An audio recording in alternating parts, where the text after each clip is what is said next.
Yeah, I think the European reliance on the US on some parts, some like conventional mass of troops, but also things like intelligence, transport fuel, satellites, and so on. I think it was just maybe the pressure wasn't kind of high enough for Europe to really start this process of becoming independent in those areas. And then now with the full-scale invasion, and also with 2014, you just see a lack of strategic unity, I think, in Europe because of different threat perceptions among European states. Basically, we always call everything a wake-up call, and we called Crimea for some countries that was like this number one wake-up call in reassessing the Russian threat and thus also their defense policy. But actually, for a lot of countries, it wasn't. So there, I think you see a lot of differences between European states, which is also normal. I mean, we're 27 democracies, and we're not the United States of Europe. So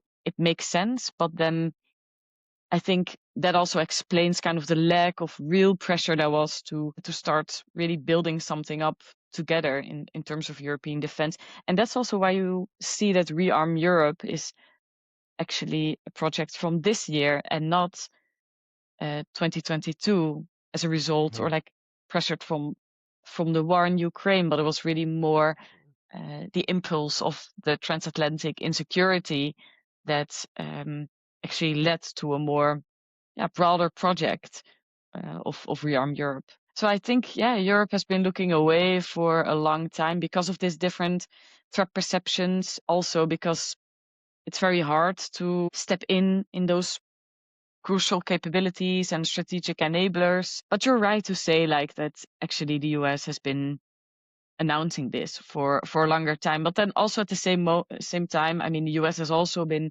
profiting from having, for example, troops in Europe. I mean, the US will not get all troops out of Europe because they just need them Well, as let's talk well. about that, because there is that. I think there's no possibility of America giving up on Europe and running away. But there is a world in which the cost is something the U.S. administration is no longer willing to defend, or the Yeah. need, and you see a scaling down.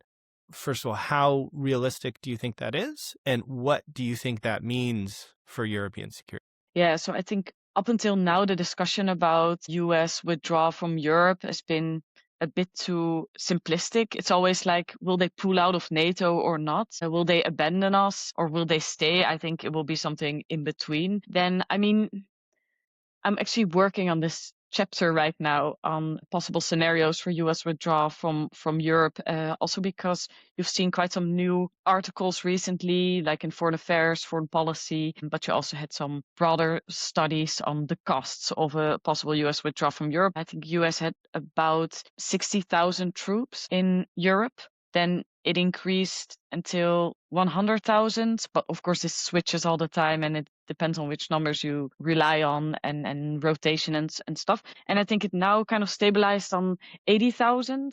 So one of the scenarios is that, for example, next year they could announce to go back to this 60,000, so kind of pre-war situation. And then maybe another 10 or 20,000 over the years, but of course with a kind of timeline, because it's also not easy to just get these troops out of Europe.